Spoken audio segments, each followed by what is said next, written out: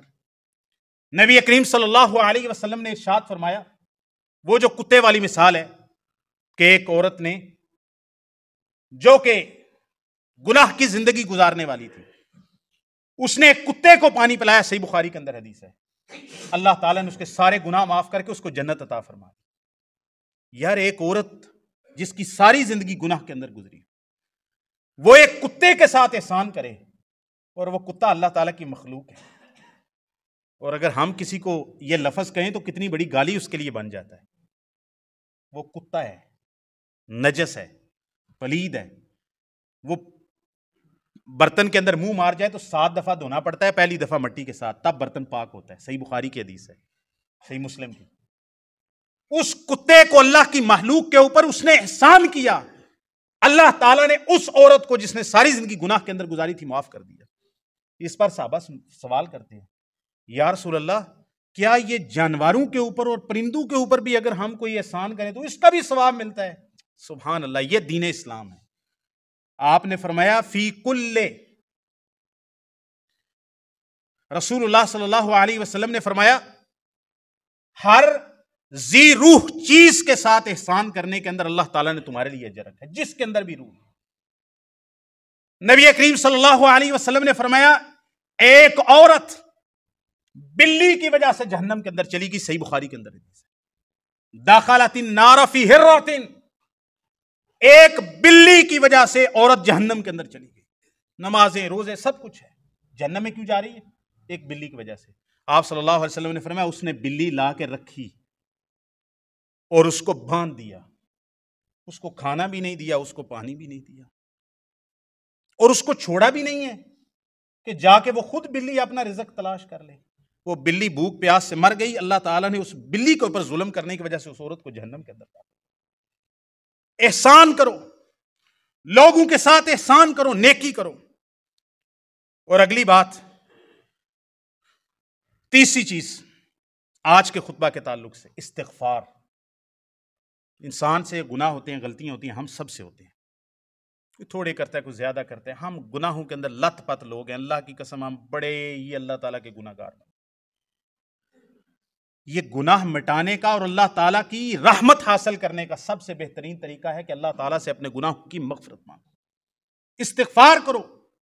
نبی کریم صلی اللہ علیہ وسلم نے فرمایا، صحیح بخاری کی حدیث ہے، یار ہماری کیا اوقات ہے، ہماری کیا حیثیت ہے ہماری، ہم تو کسی کھاتے میں نہیں آتے، وہ ساری کائنات کے امام ہیں، اللہ تعالیٰ کی مقرب ترین ہستی ہے، جن کو اللہ تعالیٰ نے مقام محمود پہ اور وسیلہ جیسی بلند جگہ پہ اللہ تعالیٰ نے مقام عطا فرمانا ہے، جن کے کہنے کے اوپر جنت کے درمیان نے جنت کا دروازہ کھولنا ہے، جن کے کہنے کے اوپر اللہ تعالیٰ نے حساب کتاب شروع کرنا ہے کل قیامت، جن کی سفارش سے وہ کائنات کی ہستی کہتے ہیں۔ صحیح بخاری کے حدیث ہے، آپ نے فرمایا انی لاستغفر اللہ فی کل یوم 70 مرۃ، اور ایک روایت کے اندر 100 مرۃ، نبی کریم صلی اللہ علیہ وسلم نے فرمایا میں محمد کریم صلی اللہ علیہ وسلم بھی اللہ تعالیٰ سے روزانہ 70 دفعہ، اور ایک روایت کے اندر ہے میں 100 دفعہ اللہ تعالیٰ سے استغفار کرتا ہوں۔ کون کہہ رہے ہیں؟ نبی پاک صلی اللہ علیہ وسلم، جن کے اللہ تعالیٰ نے کوئی گناہ ہے ہی نہیں، جن کے نہ کوئی اگلے گناہ نہ بعد والے گناہ، کوئی گناہ ہے ہی نہیں جن کے، وہ کہہ رہے ہیں میں اللہ تعالیٰ سے کتنی دفعہ استغفار کرتا ہوں روز؟ 70 دفعہ، ایک روایت کے اندر، اور دوسری روایت وہ بھی صحیح ہے، فرمایا 100 دفعہ۔ اور ہم کیا کرتے ہیں؟ گناہوں پہ گناہ، زبان کے گناہ، آنکھوں کے گناہ، خیالات کے، فرائض کو ترک کرنا، لوگوں کو تکلیفیں دینا، لیکن ہماری زبان کے اندر استغفار کا لفظ ہی نہیں آتا۔ تو استغفار کریں۔ نبی کریم صلی اللہ علیہ وسلم نے فرمایا، حدیث قدسی ہے، کیا ہے حدیث قدسی؟ کنوں آندے نے حدیث قدسی؟ وہ حدیث ہوندی ہے جڑی عام ہم کہتے ہیں نا حدیث رسول، اللہ کے نبی نے فرمایا، وہ نبی پاک صلی اللہ علیہ وسلم کے اپنے الفاظ اور نبی پاک کا اپنا فرمان ہوتا ہے، یعنی وہ الہام تو اللہ تعالیٰ کی طرف سے ہوتا ہے، حکم تو اللہ تعالیٰ کی طرف سے ہوتا ہے، لیکن وہ جو الفاظ ہوتے ہیں وہ کس کے ہوتے ہیں؟ نبی کریم صلی اللہ علیہ وسلم کے، اس کو کہتے ہیں حدیث رسول۔ ہاں، حدیث قدسی اس کو کہتے ہیں۔